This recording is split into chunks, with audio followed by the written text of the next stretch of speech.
All right, kids, are you ready to hear a story? Yeah.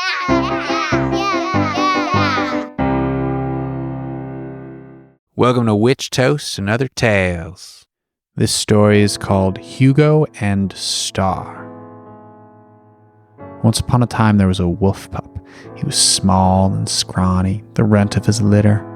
His pack was strong, and he might have been alright, but his first winter was brutal. Came early and was bitter cold. Food was scarce, and the pack moved fast. The little wolf could not keep up, and he was left behind. He wandered through a terrible blizzard, seeking shelter.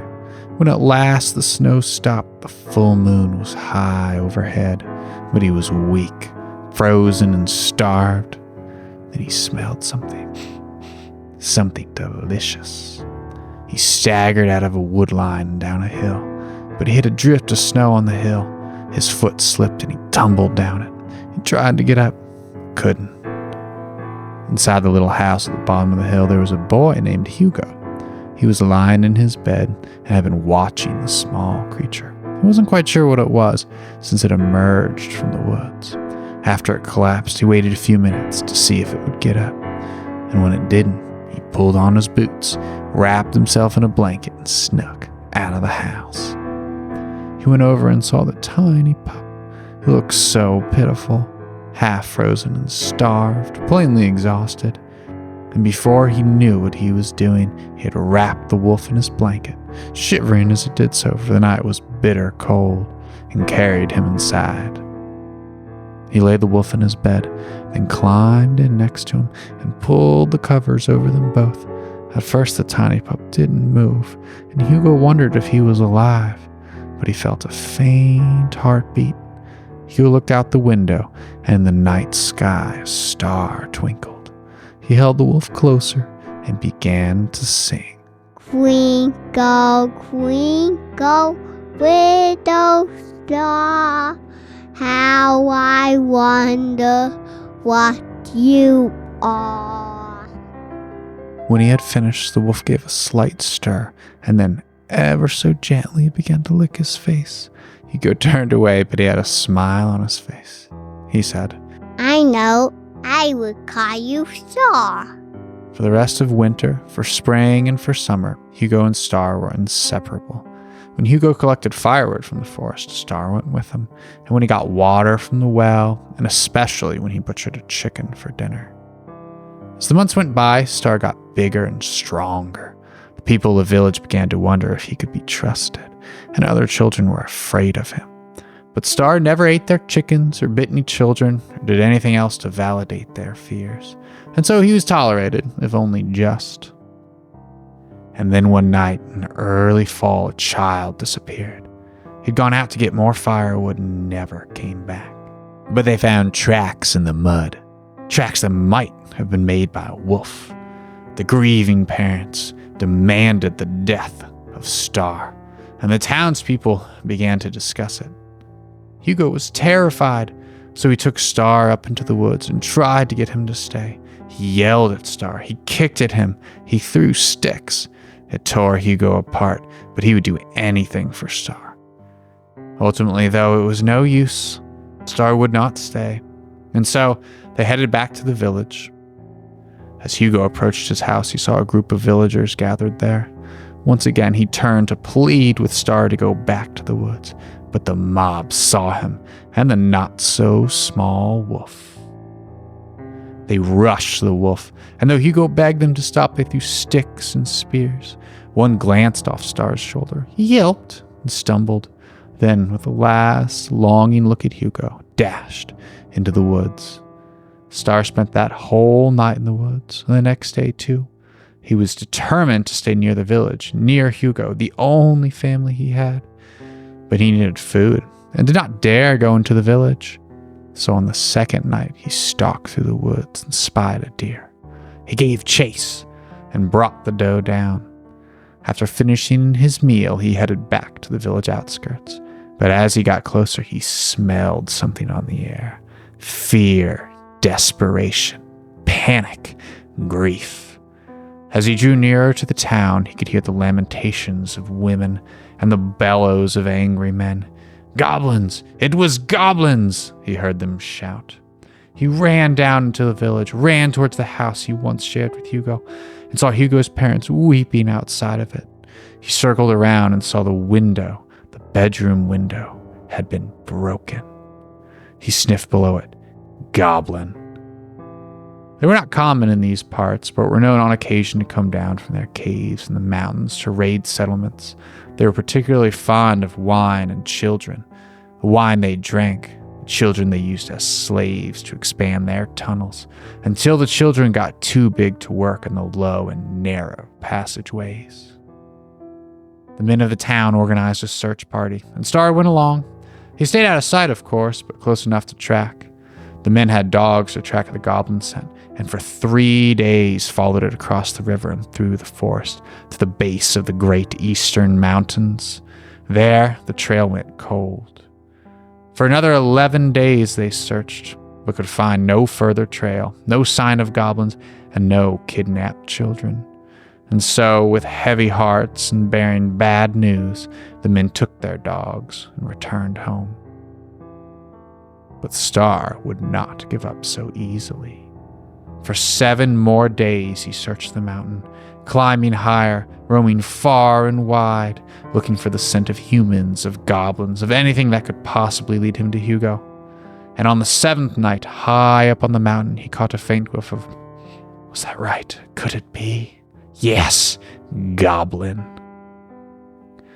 Meanwhile, in a deep, dark tunnel, Hugo swung his pickaxe once again, as best he could in the narrow space, and the wall before him crumbled. He let out a gasp. He looked out and down, way down, an inky black abyss.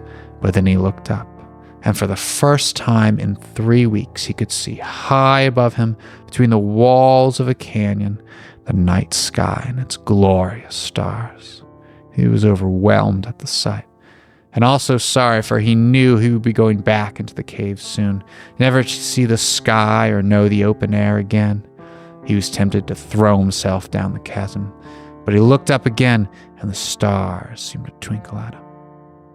And Hugo began to sing. Green, go green, go green, oh star, how I wonder what you are. Star's ears picked up. Could that be? No, it couldn't possibly. He listened for another moment. Then his heart leapt, and he bounded towards the noise. As he got closer, the scent of goblins became overwhelming, and he moved cautiously in the shadows. He came to the edge of a canyon and looked down, but could see nothing in the darkness. He was certain he had heard a voice, a sad, beautiful voice, Hugo's voice. The next day, Star searched around, and eventually found the entrance to the goblin's cave. He kept watch from the wood line. There were always 2 guards at the entrance, and no way to sneak in. The sight of the goblins and the memory of the sadness in Hugo's song filled Star with rage and woke within him the primal instincts of his species. His eyes keen, his step light, his blood boiling with rage, he snuck closer to the edge of the woods, as close as he could get to the 2 goblin guards without being seen, and he waited. The moon climbed high into the sky, and still he waited. One goblin began to lean heavy on his spear, and his eyes began to droop. The other gave a stretch and yawn and turned to gaze up at the moon. That was all Star needed. In a flash, he'd covered the distance and clamped his jaws around the first goblin's throat. And even before the first one fell, he had grabbed the second. And then he slipped inside, and all the while made no sound louder than the moonlight. The cave was dark and narrow, but his eyes glowed with that special light only wolves can see, a light especially fierce tonight, a potent mix of love and hate. He encountered many goblins during his search of the cave. It was a bad night to be a goblin. But goblins have a ferociousness themselves, and Star received many wounds from their spears. By the time the last goblin fell, Star was weak and dizzy. Blood ran down into his eyes, and the whole world warbled. But he shook his head, blinked his eyes, and went down one more passage. There he saw a heavy wooden door, reinforced with iron. As the blackness closed in on him, he pushed with the last of his strength, undoing the latch, then collapsed to the floor. Children shuddered and retreated to the dark corners as the door unlatched. They had heard the terrifying screams of the goblins and were terrified themselves. But when the door swung open, they saw only a wolf lying there on his side, covered in blood. Star! Cried Hugo, and he rushed to the wolf's side. The other children, seeing an open door and no immediate danger, rushed out and into the cave. They found the dead goblins and armed themselves. After making sure all the goblins really were dead, they searched the place and found a great chest of treasure. They divided it into sacks for each to carry and prepared to leave. But Hugo would not go. Star! He saved us. Star saved us. We must take him with us. The children nodded and bowed their heads in somber gratitude. They helped Hugo lift the wolf and carry him out of the cave, down the mountain, through the forest, across the river, and back to town. Their parents and siblings and all the townspeople were overcome with joy and disbelief, and their disbelief was doubled when they heard the tale of the goblin's demise and the children's own escape. They regretted their suspicion of Star and were ashamed for having run him out of town. One of the men stopped to examine the bloody wolf. Suddenly he cried out, "There's a pulse! Send for the doctor!" The doctor came and examined Star and said, "He has a pulse, but it's weak, and his breathing is shallow. He has many wounds. I will clean and dress them, but I'm not sure he's going to make it." When the doctor was done, Hugo picked up Star and set him in his bed, and for 2 days stayed by his side. But Star did not wake. When the full moon rose on the third night, Hugo grew fearful and near despair. He began to wonder if Star would ever wake up again.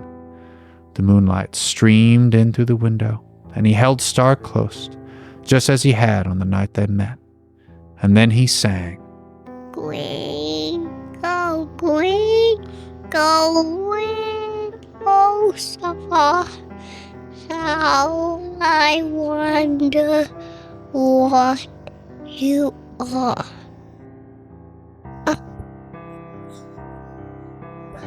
Above so high, like a diamond in the sky.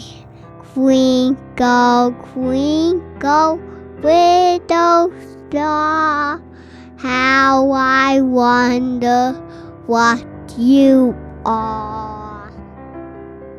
When Hugo had finished, he looked down. For a moment, there was nothing. Then Star's eyes fluttered, opened, and looked right at him. Hugo's eyes filled with tears of joy, and he flung his arms around Star, wrapping him in a tight embrace. And for once, Hugo did not care that his face was being licked. And though he did not see it, a star above them twinkled. The end. Thanks for watching. Make sure you like and subscribe.